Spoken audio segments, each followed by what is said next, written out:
เหตุระเบิด 6 จุดในวันนี้นะคะในกรุงโคลัมโบเมืองหลวงของศรีลังกาและพื้นที่รอบนอกโดยเหตุระเบิด 3 จุดเกิดขึ้นที่โบสถ์คริสต์ 3 แห่งแห่งแรกเป็นโบสถ์ที่ตั้งอยู่ทางตอนเหนือของกรุงโคลัมโบส่วนอีก 2 แห่งเกิดขึ้นในโบสถ์ที่ตั้งอยู่ในเมืองเนกอมและเมืองปฏิคาโลอาซึ่งอยู่รอบนอกเมืองหลวงของประเทศโดยเหตุระเบิดเกิดขึ้นระหว่างที่คริสตศาสนิกชนประกอบพิธีทางศาสนาเนื่องในวันอีสเตอร์ขณะที่อีก 3 จุดค่ะเป็นระเบิดโจมตีตามโรงแรมหรู 3 แห่งได้แก่โรงแรมแชงกรีล่าโรงแรมซินนามอนแกลนและโรงแรมคิงบิวรี่ทั้งหมดตั้งอยู่ในกรุงโคลัมโบโดยเจ้าหน้าที่ตำรวจเปิดเผยว่าตอนนี้นะคะพบผู้เสียชีวิตแล้วอย่างน้อย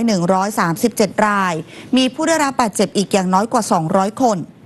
ด้านสื่อบางแห่งรายงานว่ายอดผู้เสียชีวิตอาจจะสูงกว่านี้โดยเฉพาะในเมืองบันติคาโลอาแห่งเดียวพบว่ามีผู้เสียชีวิตมากถึง27 ราย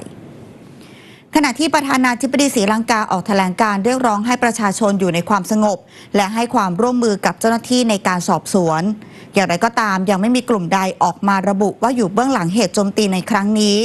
แต่ก็มีความหวาดกลัวนะคะว่าอาจจะมีสมาชิกของกลุ่มก่อการร้าย IS กลับเข้ามาก่อภัยคุกคามภายในประเทศ